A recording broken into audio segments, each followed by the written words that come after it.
Hello and welcome to the program. I'm your host, Neil Howard. Thank you for joining us here on Health Professional Radio.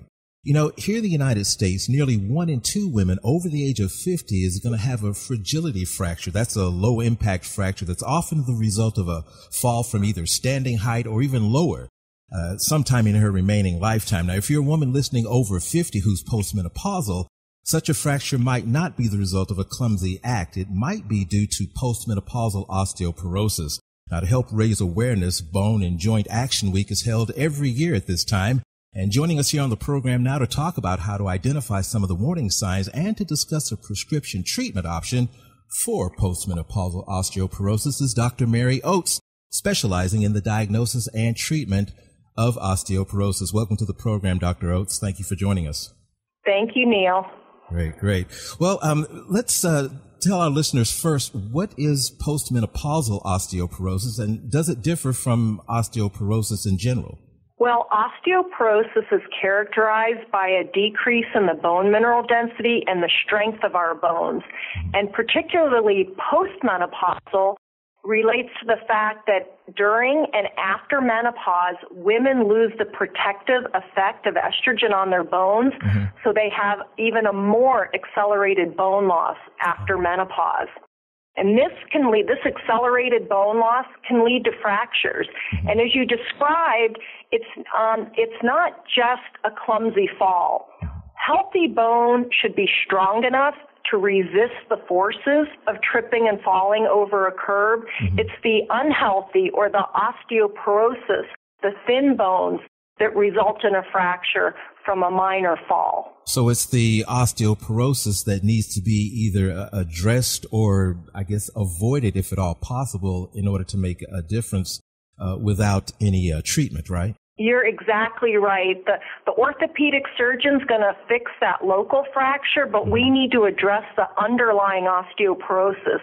And most women dismiss the serious nature of that fracture.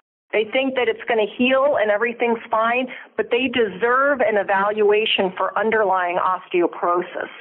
What about the notion that, getting these weak bones, this fragility is just a normal aging process, and kind of maybe not talking about it openly with your healthcare provider? Is a lot of that going on? It is. Unfortunately, 1 out of 2 women will suffer a fracture after the age of 50, and we know that this is not being talked about because the majority of women are not on treatment or aren't even evaluated for the osteoporosis. And not only is it common, but it's serious. We know that there are more hospital admissions for fractures associated with osteoporosis, these fragility fractures, than for very serious diseases such as heart attack, breast cancer, and stroke combined. So it's serious and it's unrecognized. As I mentioned, every year at this time, mid-October, to help raise awareness, Bone and Joint Action Week has been declared. What is your involvement in getting awareness out and educating healthcare providers and women about getting that conversation started so that we can address osteoporosis and some of the women that aren't talking about it? Well, that's why I'm here today. I'm teaming up with Radius Health to help increase awareness and education for both patients, for postmenopausal women, and healthcare providers, because we both need to address this in a timely manner. Now, luckily, we have treatment options. There are generally 2 classes of medications. We have anti-resorptives, which decrease the bone loss and maintain bone, and we have anabolics, which stimulate the body's natural bone-building cells to make new bone. Now, with any medication, there may be side effects. With this medication, there may be a lower blood pressure, a feeling of dizziness, and some increased calcium in the urine and in the blood. And in animal testing studies, some rats did show an increase in bone cancer, although in humans we have not seen this. And to limit this risk, we do not recommend more than 2 years of any anabolic agent for the treatment of osteoporosis. One of the medications that specifically is an anabolic is Tymlos. Is every woman going to develop osteoporosis, or are there some differing risk factors that maybe exist genetically or otherwise to put some women at risk and others not so much? Well, Neil, you're right. We do know that about 80% of osteoporosis is probably genetic, but building the best bone we can from ages 0 to about 30 is very important. Other risk factors, of course, are age, our postmenopausal status, but really the most predictive issue is that first fracture. So when a woman breaks her wrist or hip or spine, she needs to be evaluated for underlying osteoporosis.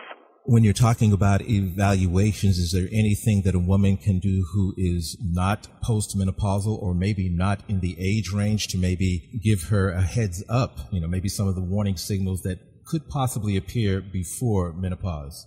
Well, again, the best course of action is exercise and a healthy diet with calcium and vitamin D.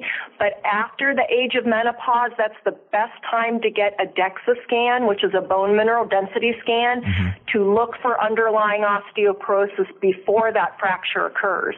Where can our listeners go and get some more information about postmenopausal osteoporosis, if you would?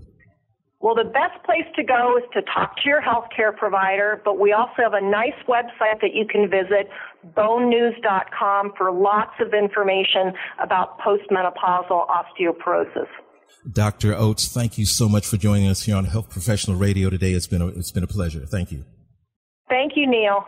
You've been listening to Health Professional Radio. I'm your host, Neil Howard. Transcripts and audio of the program are available at hpr.fm and healthprofessionalradio.com.au. Thank you for listening to Health Professional Radio.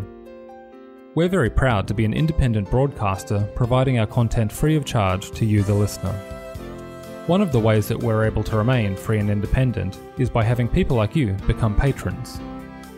You can support Health Professional Radio simply by visiting hpr.fm and clicking the button that says Become a Patron. Your patronage of even just $1 a month lets us know that you're there, which in turn makes us more valuable to advertisers. And, of course, if you're able to afford more, then we would certainly appreciate the support. My name is Toby Longhurst from Health Professional Radio. Please visit hpr.fm, click the Become a Patron button, and support us if you can.